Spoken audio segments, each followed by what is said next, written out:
नमस्कार दोस्तों, आज से करीब 5000 वर्ष पहले अरब सागर की लहरों के बीच एक ऐसी नगरी बसी थी जिसकी चमक सूरज को भी मार देती थी। सोने से जड़े महल, हीरे मोतियों से सजी दीवारें, विशाल द्वार, ऊंचे ऊंचे स्तंभ और ऐसी अद्भुत वास्तुकला जिसे देखकर देवता भी चकित रह जाएं। उस नगरी का नाम था द्वारका। भगवान श्री कृष्ण की नगरी, एक ऐसी नगरी जिसे केवल धर्म और आस्था की कहानी नहीं माना गया, बल्कि आधुनिक विज्ञान ने भी उसके अस्तित्व के प्रमाण खोज निकाले।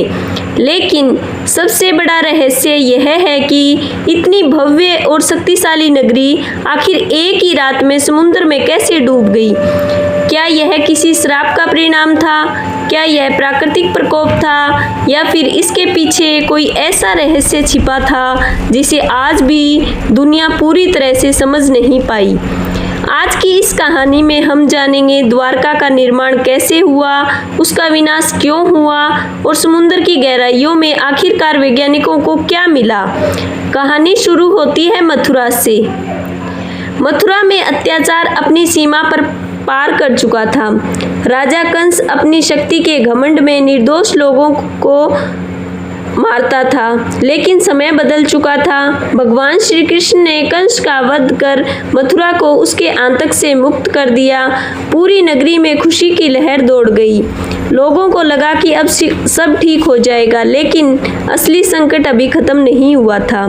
कंस का ससुर, मगध का शक्तिशाली राजा जरासंध, वह अपनी दोनों पुत्रियों के विधवा होने से क्रोधित था। उसने प्रतिज्ञा ली थी कि वह कृष्ण और यादवों का विनाश करके रहेगा। कहा जाता है कि जरासंध ने मथुरा पर 1-2 बार नहीं बल्कि 17 बार हमला किया था। हर बार श्री कृष्ण और बलराम ने उसकी सेना को पराजित किया, लेकिन लगातार युद्धों से मथुरा की जनता बेचैन हो चुकी थी। श्री कृष्ण जानते थे कि यदि युद्ध जारी रहा तो आम लोगों को बहुत ही परेशानी होगी। तभी उन्होंने एक ऐसा निर्णय लिया जिसने इतिहास बदल दिया।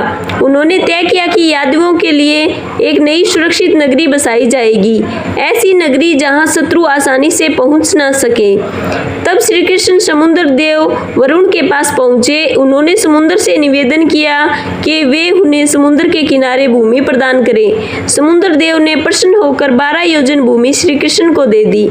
यह भूमि विशाल थी, चारों ओर समुद्र, बीच में सुरक्षित क्षेत्र, और यहीं बनने वाली थी संसार की सबसे अद्भुत नगरी। अब आवश्यकता थी एक ऐसी नगरी बनाने की जो केवल सुंदर ही नहीं बल्कि अभेद भी हो। तब देवताओं की दिव्य वास्तुकार विश्वकर्मा को बुलाया गया। विश्वकर्मा ने एक ऐसी नगरी का निर्माण किया जिसकी कल्पना भी कठिन थी। चारों ओर विशाल दीवारें, सोने के बने द्वार, चमचमाते महल, चौड़ी सड़कें, सुंदर उद्यान और आधुनिक जल व्यवस्था। कहा जाता है कि द्वारका में 9 लाख से अधिक महल थे। हर महल किसी राजमहल से कम नहीं था। दीवारों पर रत्न जड़े थे। रात के समय पूरी नगरी दीपों और रत्नों की रोशनी से जगमगाती थी। समुद्र की लहरें जब द्वारका के किनारे से टकराती तो ऐसा लगता मानो स्वयं प्रकृति भी इस नगरी को प्रणाम कर रही हो। द्वारका केवल धन और वैभव की नगरी नहीं थी, यह धर्म, न्याय और समृद्धि का केंद्र थी। यहाँ व्यापार दूर दूर के देशों तक फैला था। समुद्री मार्गों से व्यापार होता था। लोग सुखी थे, चारों ओर शांति थी। लेकिन समय कभी स्थिर नहीं रहता। समय बीतता और महाभारत का भयंकर युद्ध हुआ। कौरवों और पांडवों के बीच इस युद्ध में करोड़ों योद्धा मारे गए। हस्तिनापुर शोक में डूब गया। जब युद्ध समाप्त हुआ तब गांधारी अपने 100 पुत्रों की मृत्यु से टूट चुकी थी। उन्होंने श्री कृष्ण को देखा और कहा, यदि तुम चाहते हो यह युद्ध रुक सकता था, लेकिन तुमने ऐसा नहीं किया। जिस प्रकार मेरा वंश समाप्त हुआ है उसी प्रकार तुम्हारा यादव वंश भी नष्ट होगा। गांधारी का यह श्राप सुनकर पूरा वातावरण शांत हो गया। श्री कृष्ण जानते थे कि यह समय का विधान है। धीरे धीरे यादवों में अहंकार बढ़ने लगा। शक्ति और वैभव ने उन्हें मंद में भर दिया। एक दिन कुछ यादव राजकुमारों ने ऋषियों का अपमान कर दिया। ऋषियों ने क्रोधित होकर श्राप दिया कि यादव वंश का विनाश निश्चित है। इसके बाद घटनाएं तेजी से बढ़ने लगी। द्वारका में अशुभ संकेत दिखाई देने लगे। आकाश में विचित्र घटनाएं होने लगी। समुद्र का जल असामान्य हो गया। लोग भयभीत रहने लगे। एक दिन यादवों के बीच भयंकर विवाद शुरू हुआ। मदिरा और अहंकार के कारण वे आपस में ही लड़ पड़े। वह युद्ध इतना भयानक था कि पूरा यादव वंश स्वयं अपने हाथों से नष्ट हो गया। श्री कृष्ण यह सब शांत भाव से देखते रहे। उन्हें पता था कि समय का चक्कर पूरा हो चुका है। इसके बाद श्री कृष्ण वन में चले गए।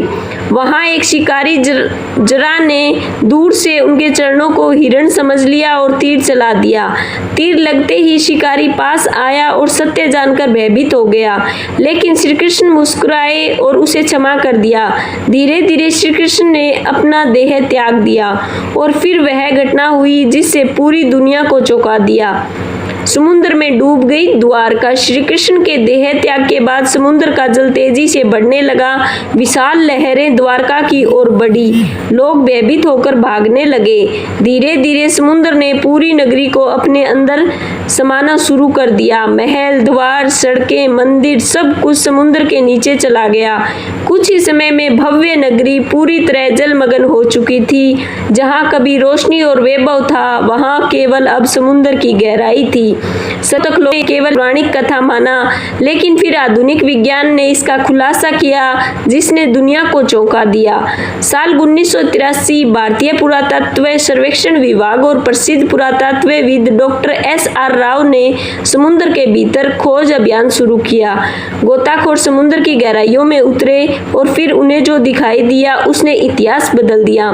समुद्र तल पर विशाल पत्थर की दीवारें थी, स्तंभ थे, प्राचीन लंगर मिले। ऐसी संरचनाएं मिली जो किसी सुनियोजित नगर का संकेत देती थी। वैज्ञानिकों ने आधुनिक सोनार, मैपिंग और कार्बन डेटिंग तकनीक का उपयोग किया। कई प्रमाण महाभारत काल से मेल खाते दिखाई दिए।